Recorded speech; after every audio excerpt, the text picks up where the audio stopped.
Nous sommes le 21 novembre. Et vous savez ce que c'est le 21 novembre ?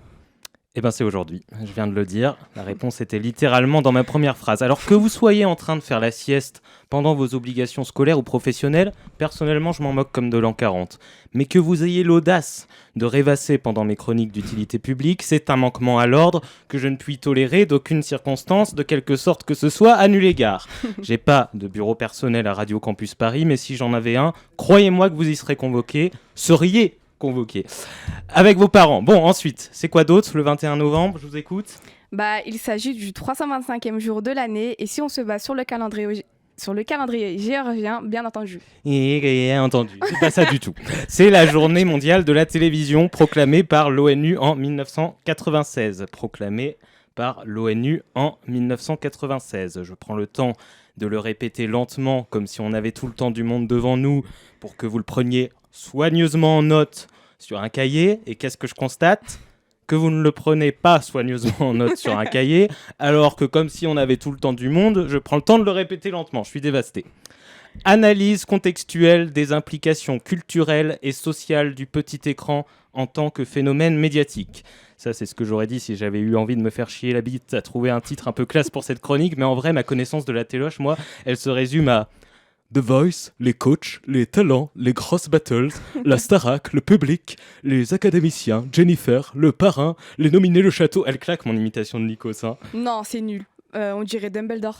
Bon, la télévision. La télévision, c'est quoi ? C'est quoi la télévision ? Oui, j'apprécie poser la même question deux fois de manière symétrique. Ça me donne l'impression d'être harmonieux et entre nous, c'est pas désagréable.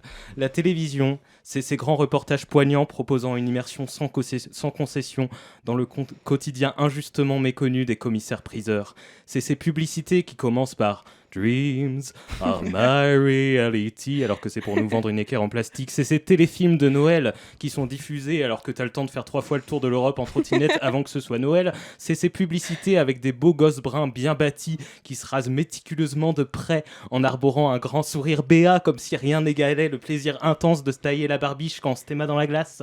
C'est ces rediffusions de The Big Bang Theory en version française toute l'après-midi avec des gros rires enregistrés dès qu'un personnage fait une référence geek au pif que personne connaît. C'est ces publicités qui parlent de trucs qui contiennent 3 fois plus de beurre de karité, 3 fois plus d'oméga 3 et 3 fois plus de vitamine E, où tu te dis « Oh, c'est exactement ce que désire ma peau pour être lisse et douce !» alors que le beurre de karité, l'oméga 3 et la vitamine E figurent dans le top 3 des trucs dont on n'a pas la moindre idée de la définition. C'est ces secrets d'histoire sur les chaussettes égarées de Louis XVI, dans lesquels on suit Stéphane Bern explorer pendant 2 heures les mystères inexpliqués des chaussettes perdues du roi, avant qu'ils nous disent « En fait, depuis le début, elles étaient sous le lit à baldaquin !» Passionnant, non ? C'est ces publicités où on peut pas se concentrer sur le contenu car on est trop occupé à lire le bandeau qui défile en bas qui nous dit que offre soumise à conditions, promotion exceptionnelle, avantages exclusifs satisfaits ou remboursés ou à règlement et conditions générales sur internet. Parlez-en à votre médecin avec modération dans la limite des stocks des 5 fruits et légumes par jour disponibles et on réalise à la fin qu'on aurait peut-être mieux fait de regarder la pub ou de se foutre en l'air à notre convenance. C'est toutes ces émissions, les anges de la tentation. N'oubliez pas les paroles et les actes. Qui veut épouser des millions ? Tout le monde veut prendre ou à laisser. Danse avec l'escure, on n'est pas sorcier, des chiffres et des ailes, des racines et des lettres, etc., etc. En fin de compte, la télé, ce sont les 30 chaînes nationales de la TNT dont mes 2 préférés, C8 et CNews, et leur avalanche d'experts inégalés que j'écoute tous les jours attentivement, car ils sont les rares à avoir saisi la valeur d'avoir une compréhension approfondie du sujet dont ils parlent.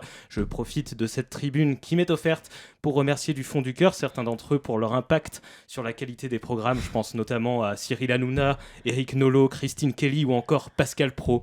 À mes yeux, des oracles des temps modernes, tous plus agréables et pertinents les uns que les autres, dont on ne saurait plus se passer Oui, bon, mais concrètement, Sébastien, à quoi elle sert la journée mondiale de la télévision ? Oh bah, tu sais, l'intérêt des journées mondiales de ceci, de cela, c'est de nous sensibiliser à des sujets en les mettant en lumière car ils sont importants et ils méritent toute notre attention. Mais dans le cas de la télévision, je pense que c'est juste pour nous rappeler pourquoi on a troqué ce vieux média préhistorique pour une vie plus intéressante. Bon, par contre, je dois vous laisser, il y a la France a un incroyable talent ce soir sur ma vie, j'aime trop, faut pas que je loue. Merci Sébastien pour cette chronique.